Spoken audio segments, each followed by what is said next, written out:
Hey guys, Ali from ALTA Racks. New product finally releasing. This is the locking hitch pin. It's basically a 3.5-inch bolt, and it's machined so you don't have to thread fully through. It's got about a 2-inch thread length, and it's got a 1/4-inch hole at the end. So the way we're going to do this is you still use this as your locking hitch pin. It works the same. It actually will help a little more as a guide as well, with the cross threading and stuff.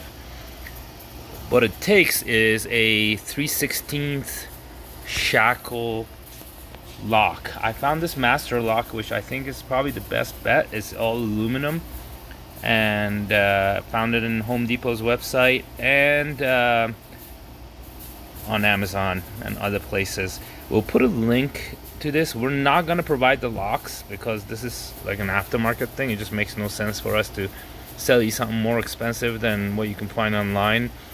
We'll sell this bolt, though this is a machine bolt. It's zinc plated, and again, it's got the 1/4-inch hole. All right.